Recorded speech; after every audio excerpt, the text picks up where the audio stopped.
Olá pessoal, Janaína aqui é dia. Hoje é dia de papo de taça.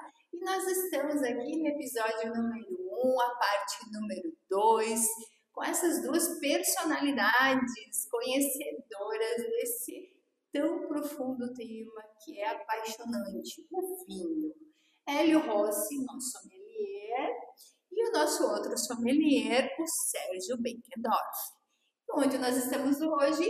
Na Cardoff, claro, a nossa apoiadora, que abre as portas, um lugar super aconchegante. Se você não conhece ainda, vem aqui, fica o convite. E para o próximo episódio também colocamos para vocês que nós vamos abrir literalmente as portas para todos, com vagas limitadas, aqueles que quiserem nos acompanhar aqui, apreciando um bom vinho, um aperitivo sensacional que eles servem também, são convidados. Inscrições abertas para a primeira semana de julho, onde nós faremos a próxima gravação.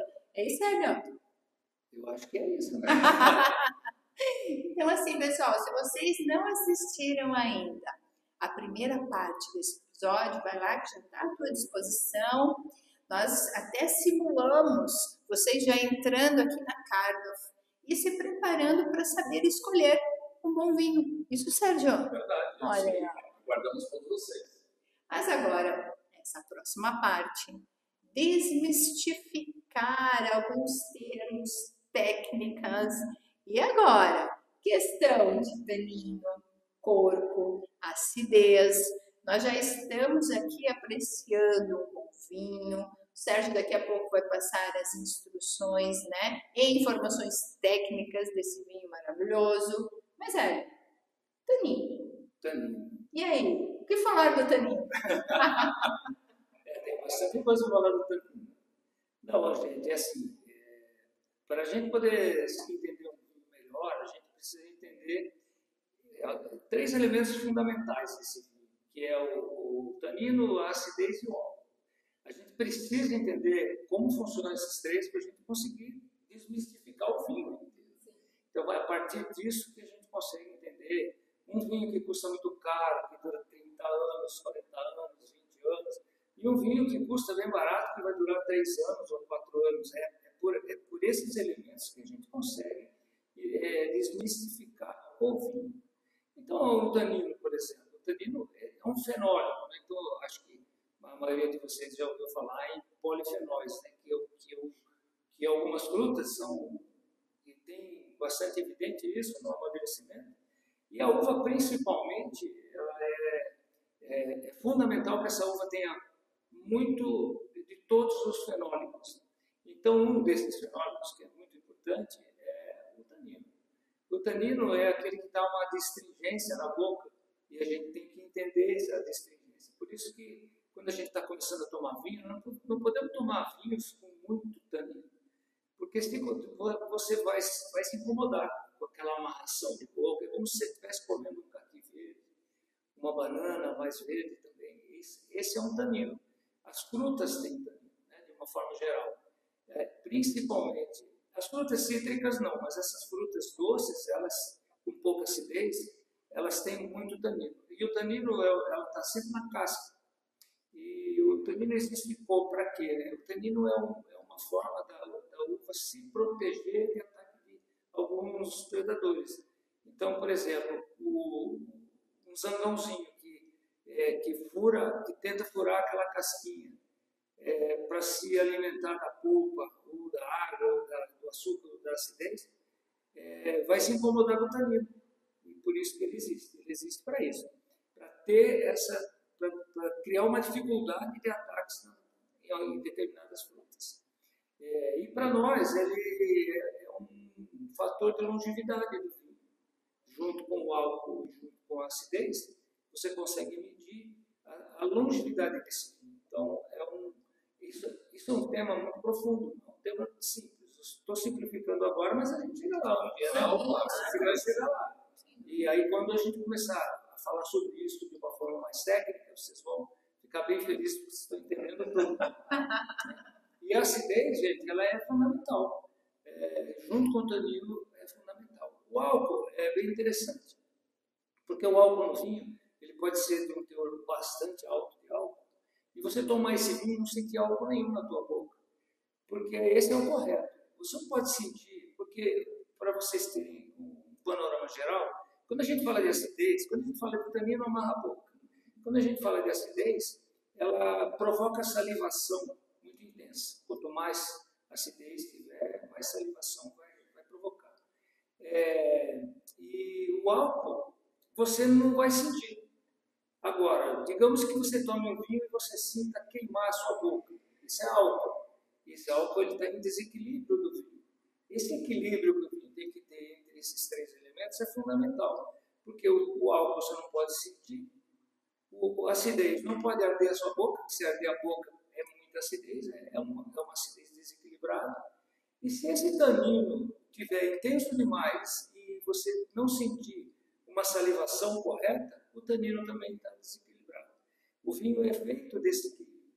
Um bom vinho tem esse equilíbrio. Por isso que um bom vinho não independe do rótulo e depende mais do produto. Porque se você tomar um vinho de R$20 que esteja dentro dessas características de equilíbrio, é um vinho bom. Eu acho que é um dos fatores mais importantes para a gente entender, para saber comprar um vinho. Porque você vai comprar um vinho que você nunca tomou. E quando você tomar esse vinho, você vai identificar isso. Um tanino que aparece, mas não agride, uma acidez que saliva, mas não queima, e um álcool que você não sabe quanto tem de álcool, porque você não vai sentir. Se você não olhar na garrafa, a gente tem uns truquezinhos que consegue identificar um pouco.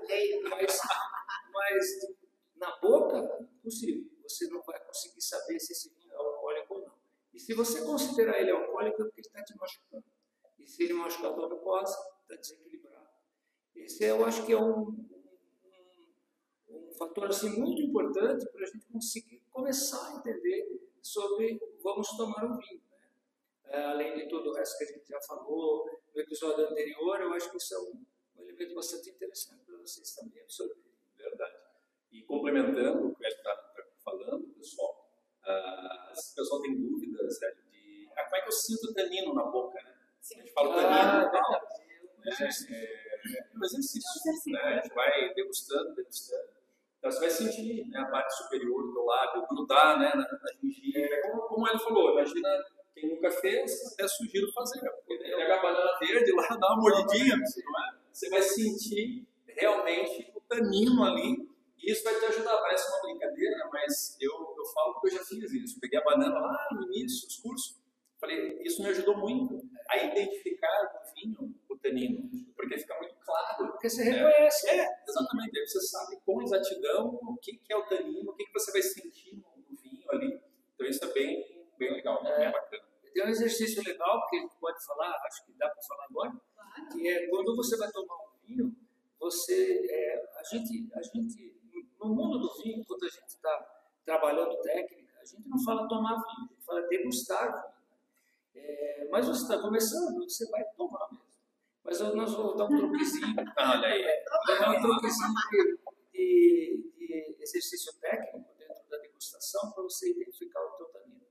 Você vai colocar um pouco de vinho na tua boca e vai bocejar essa boca, vai fazer com que esse vinho encontre a mucosa inteira. Então você vai pôr esse vinho em toda a sua boca, toda a mucosa, embaixo da língua ali, e engole. Você vai sentir o tanino. Porque se ele tiver, ele vai amarrar a tua boca. Os brancos não tem, viu? Os brancos vocês não vão sentir nada. Mas nos tintos, com certeza, vocês vão sentir amarrado. E sempre na parte frontal aqui.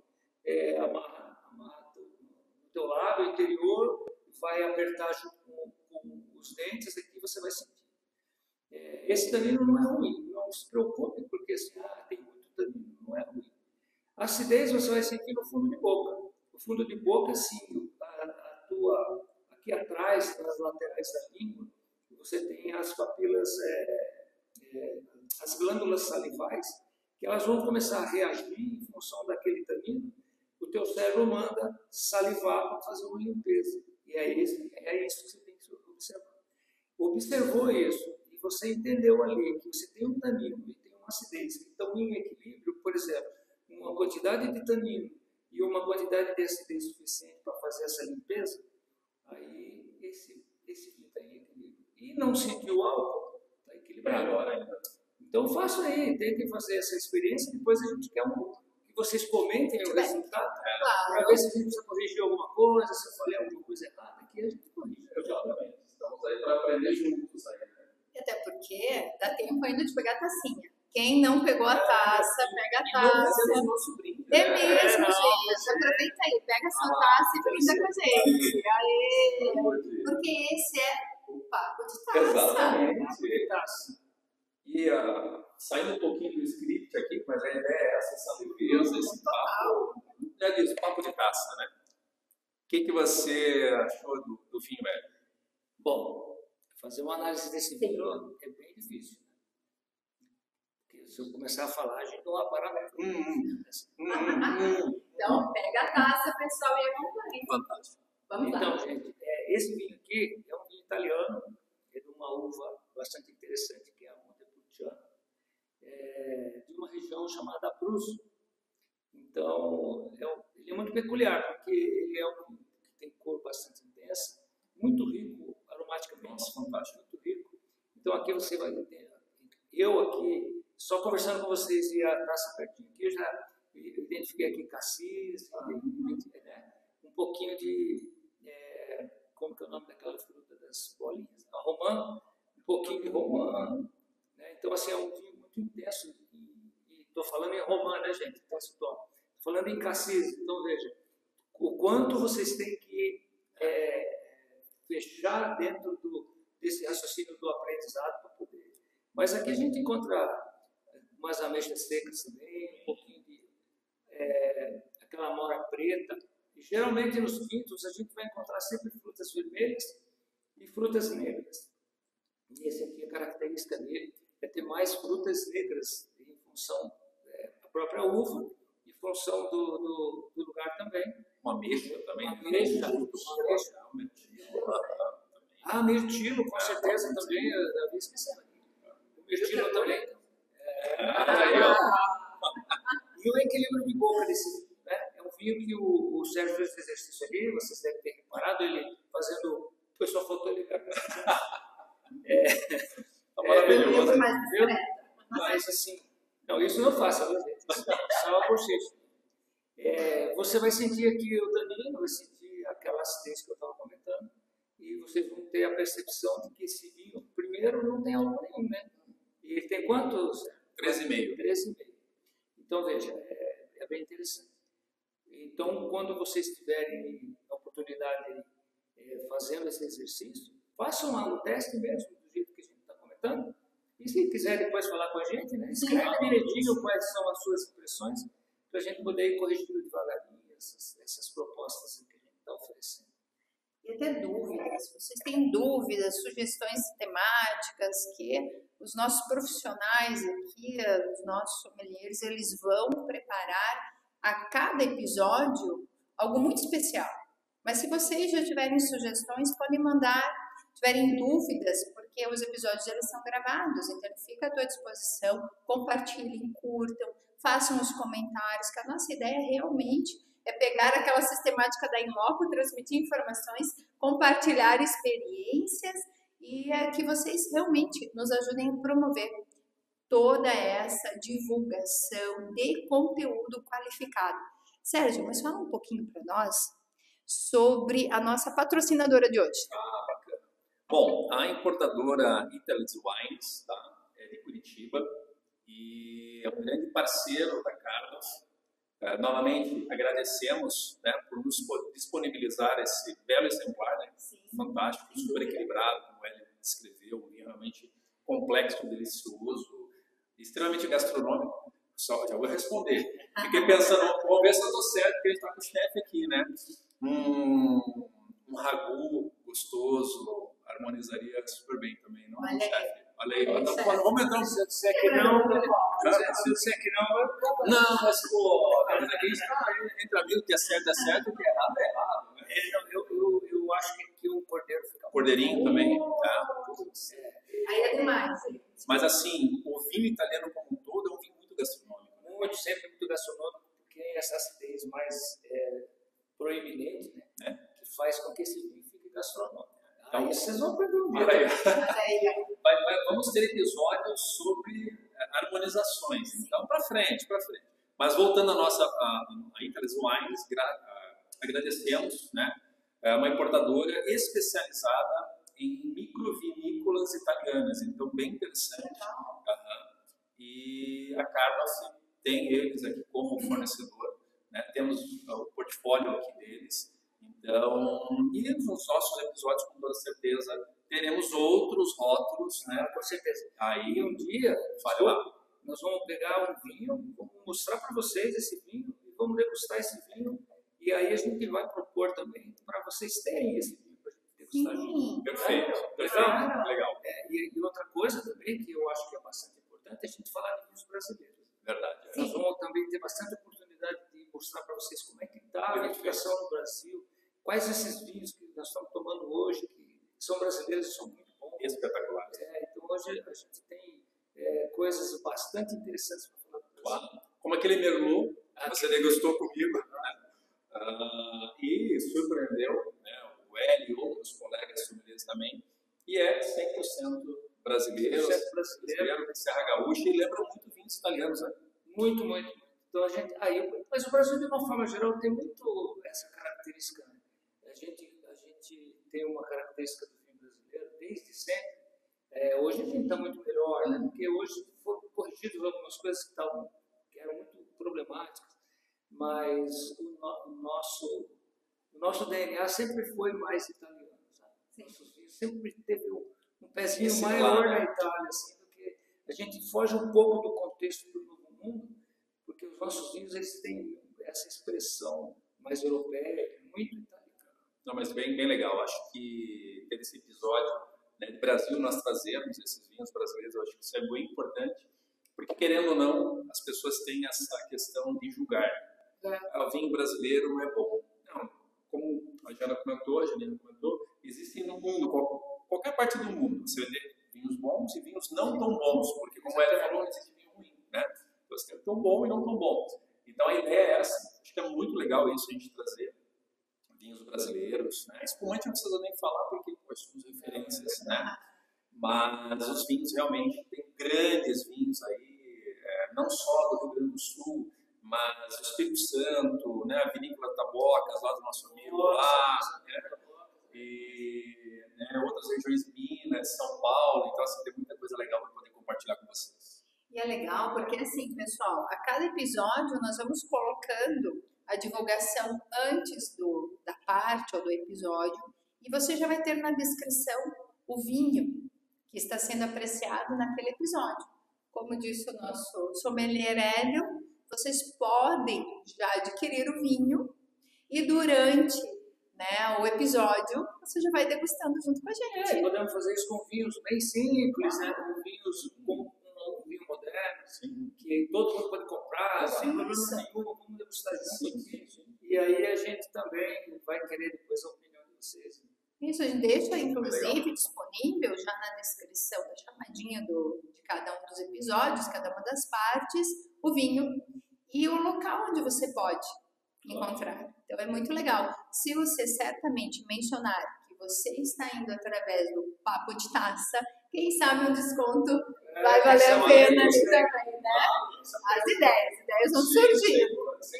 Daqui a pouquinho nós vamos ter outras novidades. Mas durante a fala de vocês me veio muito à mente aquela expressão famosa, né? Como vinho. Quanto mais velho, melhor. E aí, vamos desmistificar isso também? Como que funciona? É possível, é completamente possível. O vinho, quanto mais velho, melhor. Isso é bem correto. É uma frase completamente verdadeira. Mas agora a gente precisa só contextualizar, né?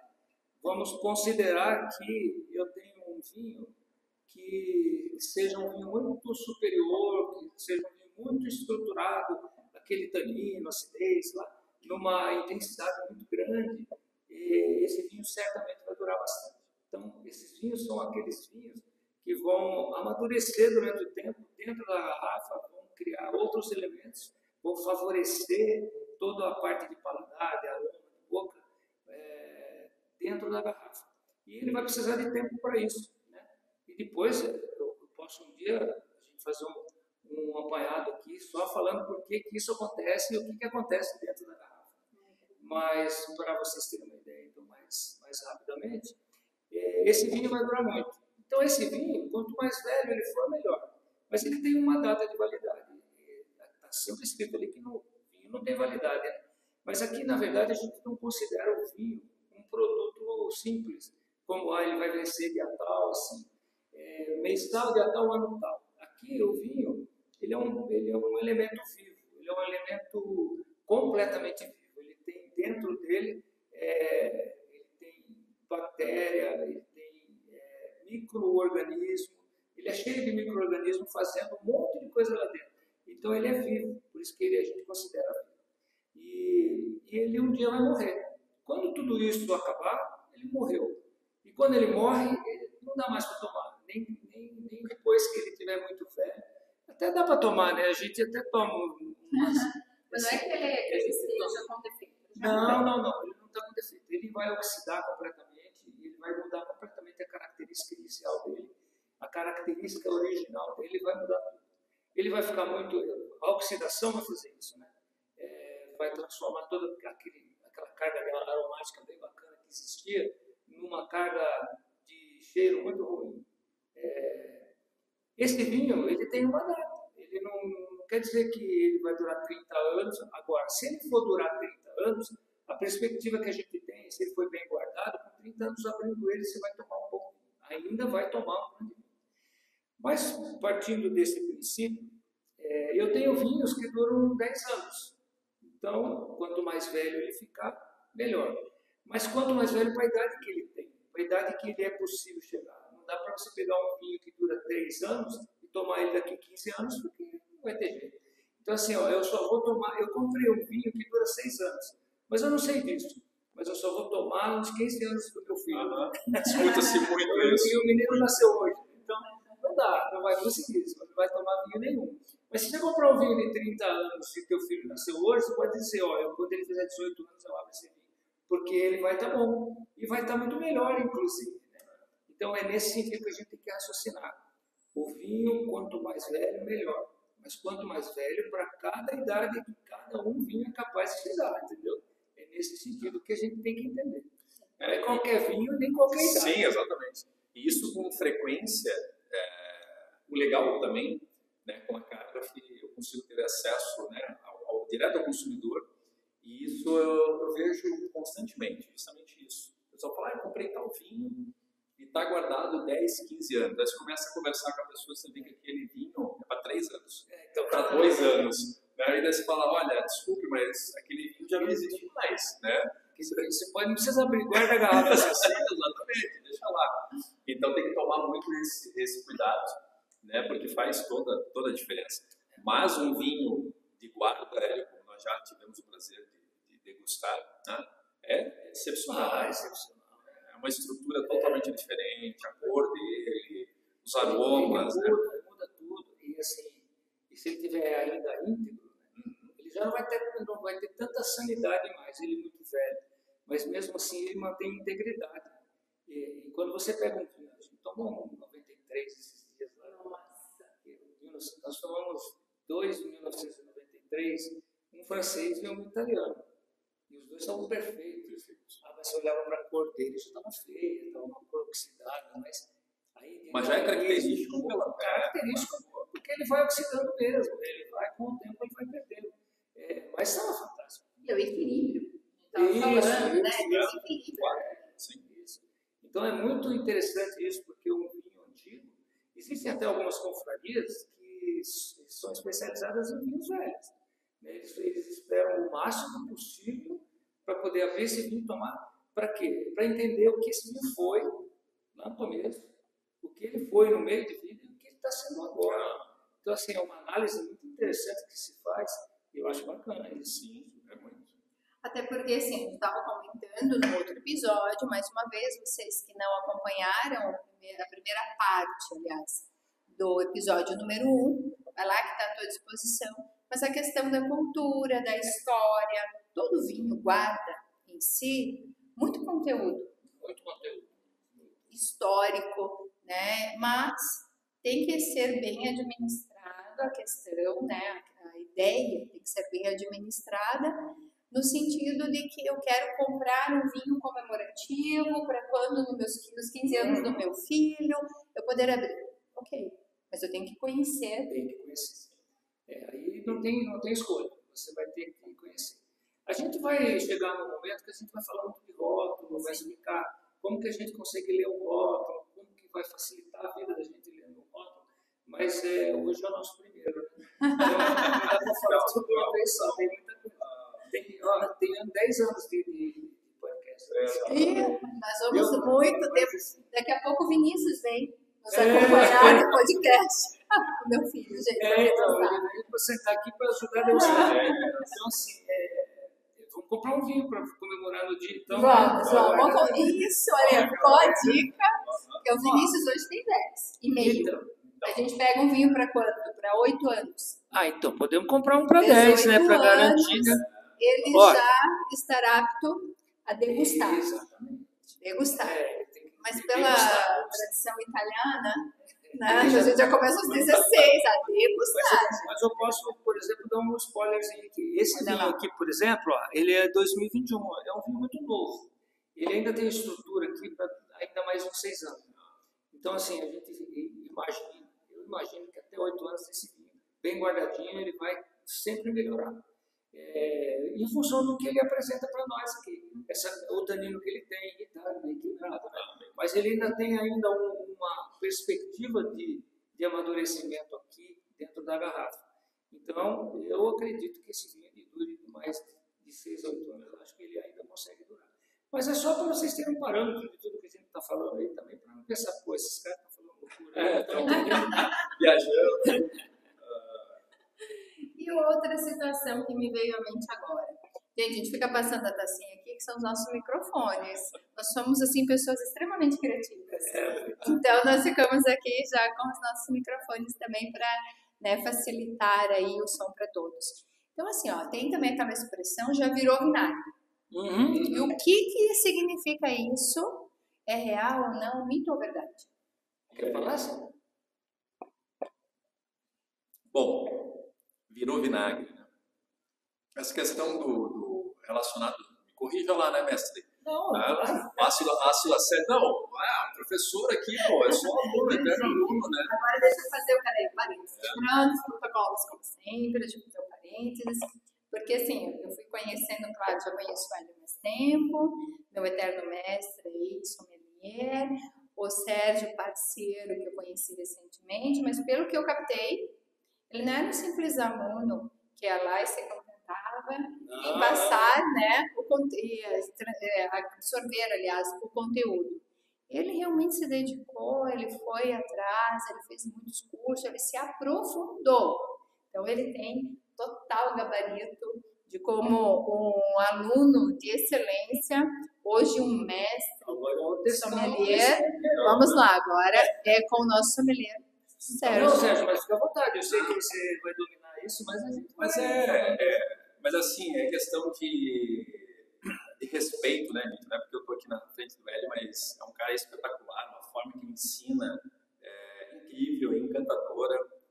Eu fiz, como você falou, vários cursos, mas nunca tive um professor como ele. A forma de ensinar é totalmente diferente, né? Quem quiser vir conhecer de perto essa fera, venha fazer um curso aqui conosco. Fica a dica, né? Que a gente tem. Pô, eu tô com vergonha agora, então. Modéstias à parte aí, mas é realmente algo totalmente isso que me encantou, né? E que se não fosse toda a credibilidade, a segurança que eu sinto no Hélio, não teria convidado ele para tocar comigo esse projeto do curso da Cardafi, que sem dúvida é melhor, sem dúvida é o melhor curso do sul do mundo, entendeu?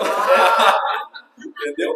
Mas voltando a falar do vinagre, uma taça do vinagre lá, né? Essa questão. Isso foi uma coisa que numa das nossas aulas lá, né, eu questionei, eu falei, cara, mas um vinho, né, vira vinagre, e como é que é isso e tal? E tendo em vista a nova vinificação, né, dos vinhos, isso já não mais acontece. Né? A gente está falando dessa questão de virar vinagre, propriamente dito, de você utilizar para salada, né? Aquele vinho de mesa que era utilizado, que os avós faziam e tal. Então, hoje em dia, essa questão de virar vinagre, pegando o gancho que nós estamos falando dos vinhos de guarda, né, como ele falou, que acaba oxidando, ele fica ruim, não tem como você tomar. Então, hoje é muito raro você ter um vinho que vai virar vinagre. Tá? Ele vai ficar oxidado, ele vai ficar estragado, você dizer, ele perdeu suas propriedades, né? Mas virar vinagre, propriamente dito, hoje é muito raro. É muito raro, sim. Eu posso até complementar, por exemplo, claro, você pode ter um vinho avinagrado. Um vinho avinagrado não virou vinagre. É porque ele tem uma carga de ácido acético muito grande. E essa carga de ácido acético começa a machucar a tua boca e você percebe como se fosse vinagre. Mas não é vinagre. Porque o vinho quando vira vinagre, acontece uma reação química, que a gente chama de uma fermentação bacteriana, que é uma própria bactéria acética que o vinho tem. O vinho tem vários ácidos e entre um deles, todos são importantes, e o ácido acético não é menos importante. O ácido acético ele tem uma carga muito interessante dentro do vinho. Então você vai encontrar ácido acético no vinho de uma forma natural. Né? Essa bactéria acética, ela começa conforme o vinho. Isso lá no antigamente, a carga de bactéria acética era muito maior do que hoje. Porque hoje você consegue controlar isso. Mas antigamente não. Então a tecnologia mudou muito isso. Por isso que o vinho hoje não vira vinagre. Então eu vou explicar mais ou menos para vocês como que o vinho vira vinagre. Então você vai pegar um vinho, digamos que nós estamos lá em 1800, que aí o vinho virar vinagre, todo vinho virar vinagre, ou lá na Roma, todo vinho virar vinagre. Então assim, você tem lá uma carga de ácido acético muito grande. Num determinado momento, esse ácido acético, ele entra a gente chama de fermentação bacteriana, ele entra numa espécie de fermentação e ele começa a se alimentar do álcool do vinho, tá? E ele vai transformar esse álcool, falei alimentar só para vocês entenderem o raciocínio, ele vai transformar esse álcool em ácido acético. Então o vinagre não tem álcool, o vinagre para ser vinagre não tem álcool. Então o teu vinho tem que ter zero álcool para ser vinagre. Se ele tiver só o ácido acético, ele pode te incomodar pela intensidade, mas ele não é por isso que ele virou vinagre. Primeiro, ele precisa passar pela fermentação e nessa fermentação a bactéria acética elimina o álcool, porque ela transforma todo esse álcool em ácido acético. Então imagina, um vinho com 14 de álcool, 14 graus de álcool, você tem aí uma carga de álcool bastante interessante, toda ela virando ácido acético. Por isso que é um vinagre. Aí ele é um vinagre perfeito. Então, você quer fazer um vinagre de vinho, você tem que fazer um procedimento um pouco diferente. Você coloca pega um vinho, coloca ele dentro de um baldezinho, um bolzinho, acrescenta um pouco de vinagre de vinho e deixa ele no ambiente lá. Daqui uns 15, 20, às vezes um mês, ele vai virar vinagre. Então, veja, até aberto, com ingestão de ácido acético, ainda ele demora tanto tempo. Então, um vinho hoje dificilmente vai virar vinagre. Isso é uma pergunta muito recorrente. Sim, com certeza. O pessoal pergunta, fantástico. A pergunta foi perfeita. E é diferente do vinho morto. O vinho morto é bem diferente. O vinho morto ele oxida. Então, você vai ter lá o que era, por exemplo, um aroma digamos lá um morango, por exemplo, que era bem prazeroso e tal. Ele passa a ser um aroma mais de petróleo. Assim. Então, você vai ter lá muito comum, acetona, esmalte de unha, tinta de parede, tudo que tem uma referência com os aromas de petróleo, e com essa transformação do petróleo em outros elementos, você vai ter lá. Então, esse vinho, ele perde a cor, ele é rubi, um rubi escuro, bonito, brilhante, ele vai ficar fosco, vai perder esse viço, né? Ele vai perder esse brilho e ele começa a ficar amarronzado, então ele fica tijolado, a gente chama muito que é uma cor de tijolo. Primeiro ele vai ficando laranja, depois ele vai ficando laranja da borda para dentro, depois ele fica inteiro laranja e depois ele vai ficar marrom. E quando ele ficar marrom, ele está praticamente oxidado. Quando a gente estava falando dos vinhos velhos que a gente toma, então, alguns vinhos, quando você toma, quando você põe na taça, ele está marrom. Mas ainda tem aromas e sabores. Então, ele ainda está íntegro dentro desse contexto, mas, com certeza, com um pouquinho mais de tempo, ele vai perder tudo isso e vai virar esses aromas todos horríveis aí, que não são mais aromas, são cheiro negativo, né? Sim. Tá? Aí, esse é o vinho que oxidou. E também, a gente não pode descartar algumas uvas que fazem o vinho, que quando você pega ele mesmo novo, ele tem uma característica de velho. Parece que ele está velho, mas ele não está velho. Então, saber qual que é o vinho, saber qual que são as uvas que têm essa característica também vai ajudar bastante. A gente identificar um vinho sabendo que aquela uva, para ser velha, ela tem que ficar muito mais feia do que aquela que estão usando nas taças. E legal, pegando esse gancho, Hélio, teve uma situação, uma cliente que falou, olha, eu abri um vinho e o vinho estava horrível. Mas que vinho que é, né? Ela falou, é um vinho alemão. Meu Deus, né? Quantos vinhos alemães, né? Eu falei, mas qual uva? Daí fui conversando com ela. Então, né? Não existe, né? Aí ela falou assim, não, acho que era o Riesling. Eu falei assim, mas o Riesling tem uma característica, né, química ali e tal, petróleo, uma coisinha dele que é característico dele, né? Tanto que assim, nas provas às cegas, né, a gente nem coloca, né, um Riesling ali, porque de cara, você vai saber, você vai... Esse é muito intenso. Né, sempre como você vai falar, é Riesling, pronto, não tem jeito. Tem aroma de gasolina. Então aí, ó, aroma de gasolina. E ela falou, sim, é esse mesmo. Era muito ruim, joguei a garrafa inteira fora. Eu falei, meu Deus do céu. Sério? Aqui na carne. Eu falei, por que você não trouxe pra mim? Então, Eu ficaria com ele. Com certeza. O Riesling tem essa característica. Ele tem essa rusticidade, né? Alguns, não são todos, mas alguns com certeza vai. E quanto mais intenso, um terroir, por exemplo. E terroir é uma palavra meio... Vamos deixar o termo. Olha, mais um termo. Ali onde essa uva foi criada, ela tem uma característica de solo que vai passar um pouco disso para ele. E aí, essa intensidade, quando você abre o vinho no nariz, você vai lembrar muito gasolina. Eu sinto muito isso nos Rieslings ali da Alsácia. Ali é muito intenso essa região. Mas vamos deixar para falar sobre essa questão da Alsácia. Daqui 5 anos eu não falo de países. Você viu que do jeito que está desenvolvendo aqui, né, a temática, mas fica muito claro para mim, é o saber degustar, é o saber apreciar, é a sensibilidade que você precisa. Mas agora eu quero também saber de vocês, eu tenho certeza que todos vocês estão com a tacinha, né? Já estão ali apreciando conosco, degustando. Saber um pouquinho mais, Hélio e Sérgio, da vida de um sommelier, né? Porque nós sabemos aqui, o Hélio, ele tem, uma das dedicações dele é a vida de sommelier. O Sérgio trouxe para Cardolph também essa, né, apreciação como sommelier.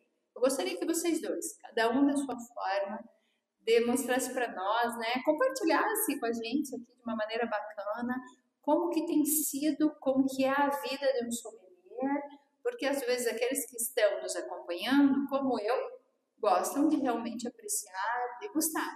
Não é o meu foco, né? O meu foco realmente é para aprender com vocês, me aprofundar cada vez mais e saber apreciar. Mas tem aqueles também que vão se inspirar em vocês. Um empresário, um sommelier, um professor, um mestre, um sommelier. Hélio, começa por você. Como que é a vida do sommelier? Eu posso falar um pouquinho do sommelier, mas de uma forma mais pedagógica. Assim, o sommelier, dentro de um contexto original, ele é uma pessoa que entende de vinho. E a gente tem alguns alguns tipos de sommeliers. Mas deixa eu fazer uma coisa um pouquinho diferente. No mundo do vinho, dentro do que a gente considera uma profissão ou uma atitude, a gente tem 3 elementos fundamentais. A gente tem o sommelier, tem o enófilo e o enólogo. Então, o sommelier, vou falar do enófilo e do enólogo, depois eu falo do sommelier. Então, o enófilo é aquele que, a Janaína, por exemplo, é uma enófila.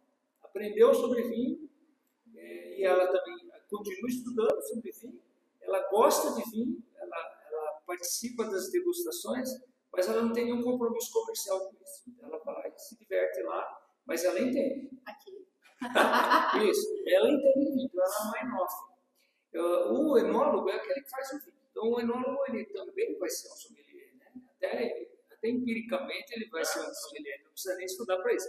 Porque ele é um enólogo, ele entende tudo. Então ele entende da uva, ele entende a sanidade da uva, o que ele vai fazer, como é a vinificação, quais os processos. Então esse é o enófilo. O sommelier, ele é um profissional da área do vinho. Então esse profissional, a gente pode dividir ele em vários setores aí, por exemplo. O Sérgio, ele exerce a profissão dele de sommelier hoje dentro da loja aqui. Então ele vai vender vinho, vai explicar sobre o vinho, ele vai até, eu quero depois fazer um chamego aqui para o meu amigo. Claro. Assim, o sommelier aqui, então, ele é um cara que atende as mesas, conversa com todo mundo e fala sobre o vinho que eles estão tomando, explica qual vinho você gostaria, o que você acha.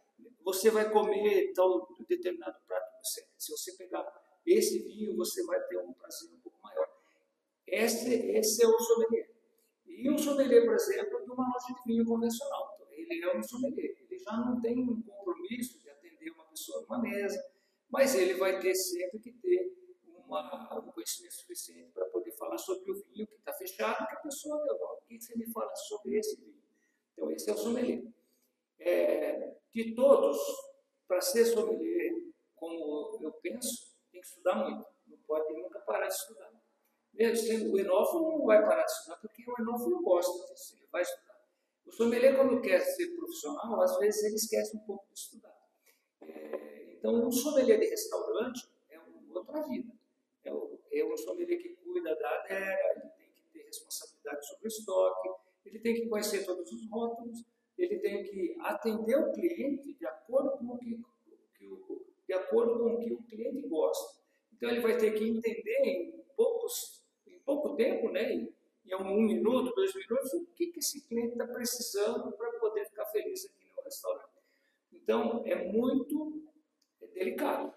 Ser um sommelier não é tão simples quanto parece. A gente hoje encontra, o mundo hoje está mudando demais. Né?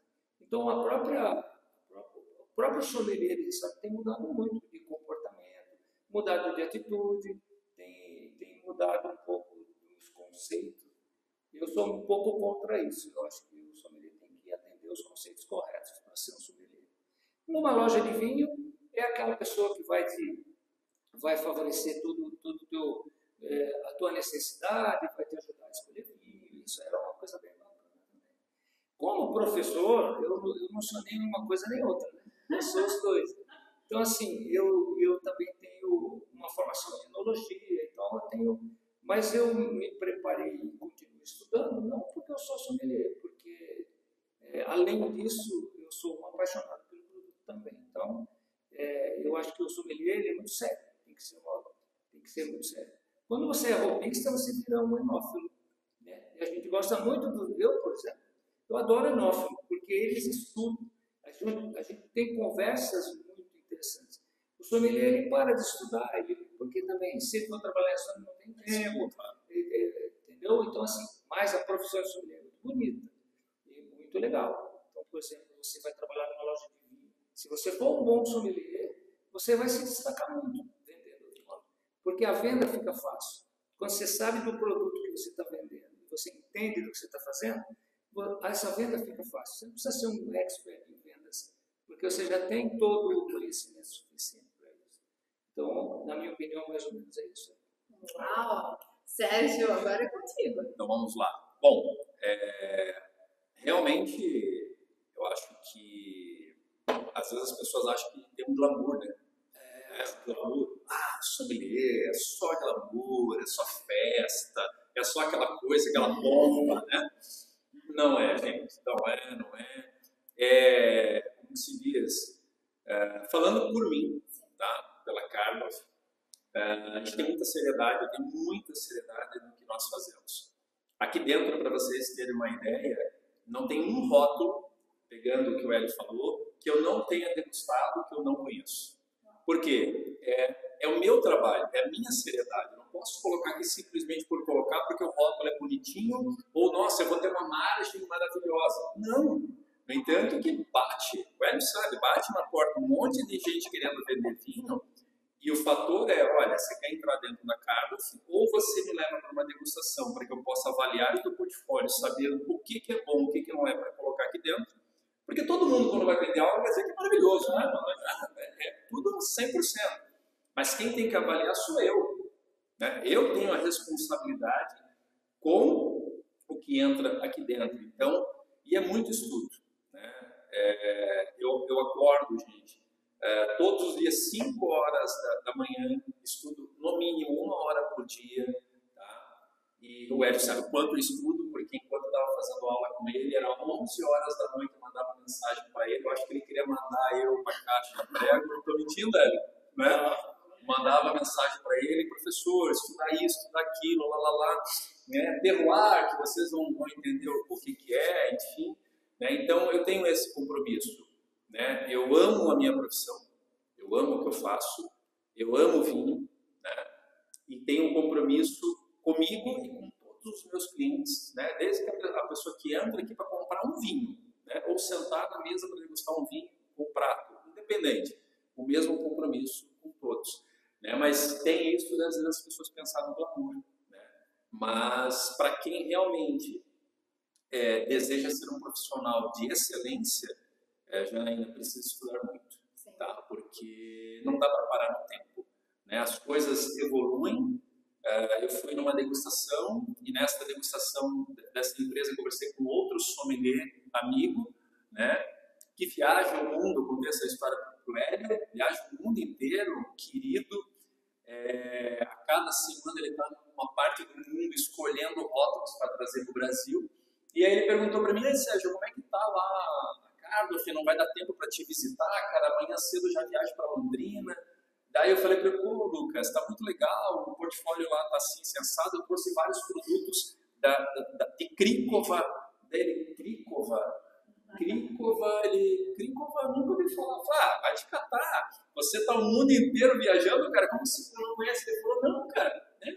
Também humilde, como nós, não, cara, sinceramente, de coração, eu nunca ouvi falar. Então, para vocês verem assim como a gente não sabe tudo, a gente vai aprendendo e nessa troca, sabe, e com vocês mesmos, com clientes aqui que vêm na Carlos, né, degustar vinhos e tudo, é um aprendizado contínuo. Mas, falando do Sérgio, profissional sommelier, é muito árduo, é muito sério. Né? Eu fiz lá o curso Hélio, fiz outras especializações e não paro. Né? Então, e não quero parar, porque eu amo o que eu faço. Né? E cada vez mais, quanto mais eu estudo, mais eu quero estudar. Se a gente não gostasse, não estava aqui. Né? Exatamente. Então, nós amamos, né, o que nós fazemos. Para quem, né, está na área com esse propósito, né, é um trabalho árduo, tá? de muito estudo, de muita dedicação, polimento de taça, né, de você deixar tudo assim, taça, polimento de taça, de olhar, não, essa aqui não, vamos lá, né? Exigência total para que os nossos clientes realmente tenham uma experiência enogastronômica de excelência. É isso que a gente tem que fazer. Aí ele chama a Janaína para vir fazer o podcast e coloca o microfone na taça que ele ficou polindo. Você pensa? Eu queria só pegar um gancho aqui do que o Sérgio estava falando e até fazer uma certa correção. Quando a gente está falando do sommelier, como ele se identificou ali, isso é a pura verdade. Agora, a gente tem outros tipos de sommeliers que são bastante interessantes, que são os sommeliers de supermercado, por exemplo. Eu já formei muito sommelier no mercado, né? Eu entro no mercado de vez em quando e já encontrei várias. Eu encontro mesmo. Então, assim, eu fico bem feliz, porque os caras estão trabalhando, então, mas assim, então, o sommelier de restaurante é um, o sommelier do mercado é outro, da loja é outro, então você tem várias formas de se desenvolver como sommelier.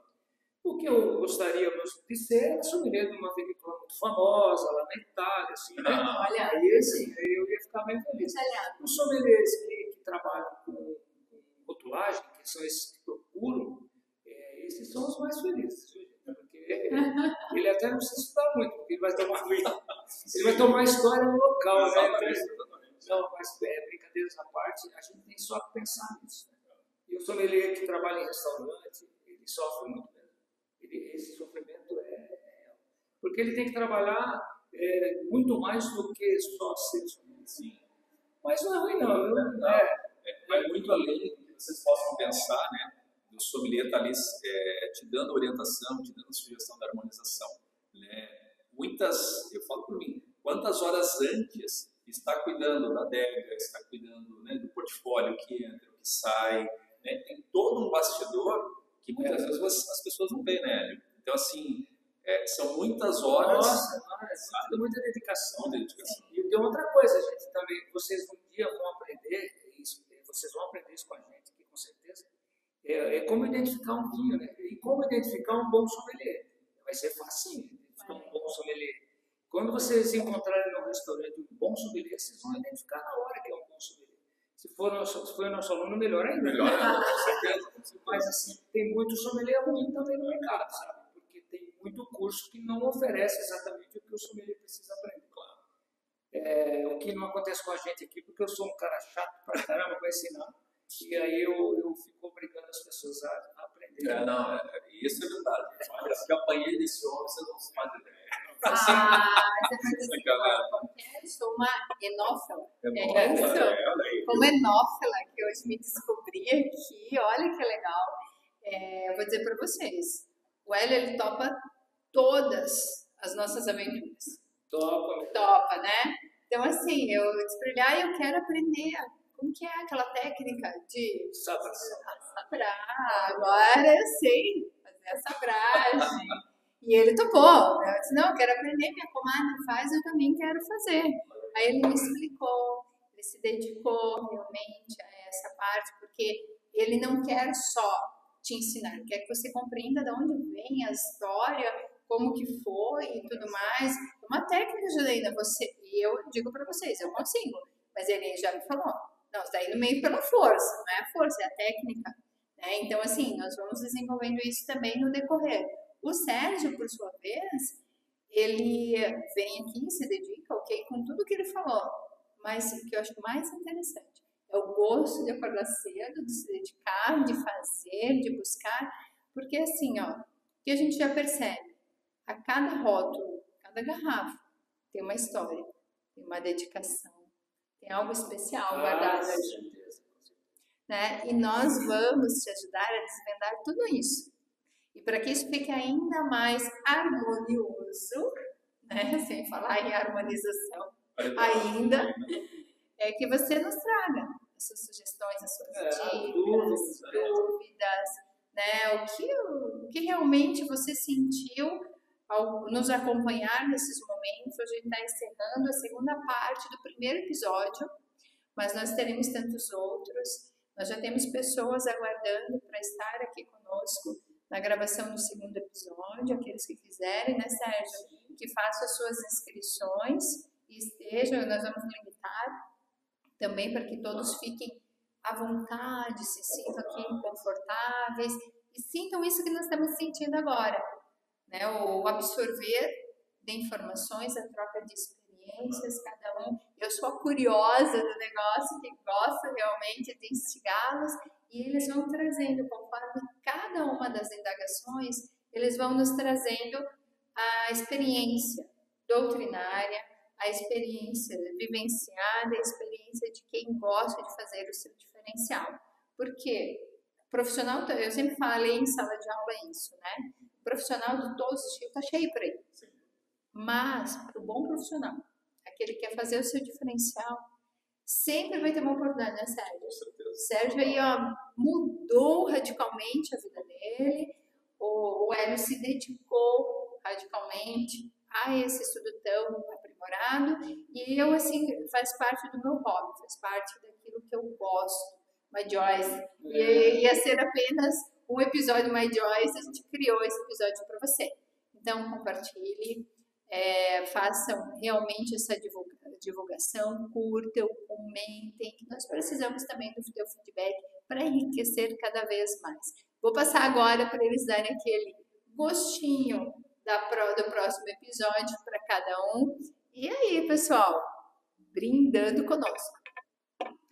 Bom, convido a todos para vocês estarem conosco no próximo episódio. Sem dúvida nenhuma, estamos trazendo muitas e muitas novidades. Eu acho que foi muito legal, né, esse nosso papo de taça aqui. Muito enriquecedor, muito leve. Né? E a ideia é essa, que vocês tragam para nós também. Né? Olha, tenho dúvida disso. E como ele falou, temos conteúdo para 10, 15, 20 anos aí. Porque é muito fascinante. A gente começa a falar, né? Aqui eu acho que vocês percebem, estão vendo o brilho no nosso olho. Né? Nós amamos o que nós fazemos. Foi para a gente virar 24 horas. Às vezes o Hélio vem aqui tomar um vinho comigo, a gente fica 4, 5 horas, gente, sentado e conversando. Quando você olha, passou 5, 6 horas. É muito legal. Então, quando você faz o que você ama, né, não é trabalho. É uma diversão. E é um prazer enorme estar aqui com vocês e aguardo todos vocês no nosso próximo episódio. Faço minhas as palavras do meu amigo. Mas é bem isso mesmo. Viu? A gente só tá fazendo isso porque a gente gosta disso. Então, se vocês puderem aproveitar bastante tudo isso, eu garanto que vocês vão aprender muita coisa. Viu? E não esqueçam também do que ele falou. Sugestões, dúvidas, perguntem o que vocês quiserem. Se a gente não souber, a gente vai procurar informação. Mas sem resposta, vocês não vão ficar. Tá bom? Olha que legal, pessoal. Então não deixe de acompanhar o episódio número 2. Compartilhem essas duas partes que já estão à disposição de vocês. E nós vamos divulgar as informações para aqueles que quiserem participar aqui conosco. Então, pessoal, agora um brinde, erga sua taça aí também. E até a próxima!